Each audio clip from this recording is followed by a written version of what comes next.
अब आगे भी हम रूपक से बातचीत करेंगे, लेकिन लोकसभा में कल नया टेलीकॉम बिल तो पेश हो गया है, लेकिन अब सवाल पैदा होता है कि इसमें ग्राहकों के लिए क्या है और इससे कैसे आपकी और हमारी ज़िंदगी में बदलाव होने वाला है। इस पर और डिटेल लेते हैं। असीम हमारे साथ मौजूद भी हैं।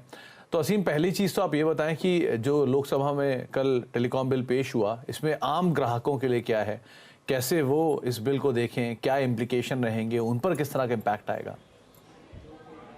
देखिए, लोकसभा में ये नया टेलीकॉम बिल पेश हो गया है। अब आम आदमी इससे क्या एक्सपेक्ट करे वो बताना सबसे ज़्यादा ज़रूरी है। खासतौर पे कि अभी लोगों को अनचाही कॉल्स बहुत परेशान करती हैं। ट्राई ने काफ़ी कोशिश की उसको रोकने की, लेकिन अभी तक इसके ऊपर रोक नहीं लग पाई है। तो अब बिल ने स्पेसिफिकली टेलीकॉम जो अनचाही कॉल्स कर रहे हैं उनके ऊपर पेनल्टी लगाने की तैयारी कर ली है।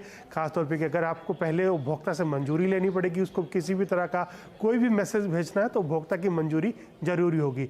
अगर आप वो लेते हैं उसके बाद अनचाही कॉल्स अगर आती है उपभोक्ता को, तो पहली बार में जुर्माना 50,000 रुपये होगा, लेकिन जैसे जैसे आप आगे बढ़ते जाएंगे जुर्माना भी बढ़ करके 2 लाख रुपए हो जाएगा। और इसके साथ साथ जितने भी उसके पास टेलीकॉम रिसोर्सेज होंगे अनचाही कॉल करने वाले के पास, वो सारे रिसोर्सेज बंद हो जाएंगे। जो टेलीकॉम कंपनियां हैं उनके लिए सब्सक्राइबर को वेरिफिकेशन करना पूरी तरह से मैंडेटरी हो जाएगा।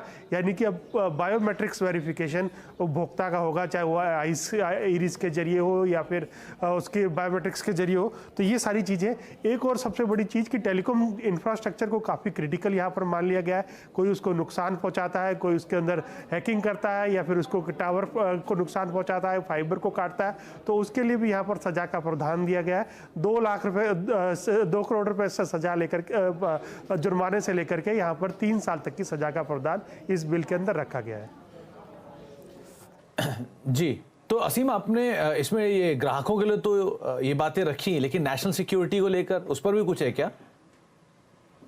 जी, सही कहा आपने। नेशनल सिक्योरिटी का भी इस बिल में काफ़ी ध्यान रखा गया है। खासतौर पे कि काफ़ी आपको लगता है कि इंफ्रास्ट्रक्चर में आजकल इन्फिल्ट्रेशन काफ़ी सारा बढ़ रहा है, तो उसको लेकर के अगर दूर दराज के हैकर्स हैं वो भी किसी के नेटवर्क में सेंध लगाते हैं तो उसके ऊपर भी सजा का यहाँ प्रावधान रखा हुआ है। सरकार राष्ट्रीय सुरक्षा के मद्देनजर किसी भी व्यक्ति का मैसेज को इंटरसेप्ट कर सकती है, किसी भी मैसेज का ट्रांसमिशन जो है वो भी रोक सकती है, और सरकार टेलीकॉम कंपनियों को जनहित में कोई भी मैसेज भेजने के निर्देश दे सकती है। तो सरकार ने इस बिल में जो नेशनल सिक्योरिटी है उसके भी पुख्ता इंतजाम यहाँ पर किए। चलिए, तो किस तरह के नेशनल सिक्योरिटी और किस तरह ग्राहकों पर इसका इम्प्लीकेशन होगा, जो कि आपको असीम बता रहे हैं, एक इंपॉर्टेंट बिल जो कि टेलीकॉम से रिलेटेड है, सेक्टर से रिलेटेड है, उसके ऊपर हम बातचीत कर रहे थे। बता दें कि मनी कंट्रोल पर दिए गए विचार एक्सपर्ट्स के अपने निजी विचार होते हैं। वेबसाइट या मैनेजमेंट इसके लिए उत्तरदायी नहीं है।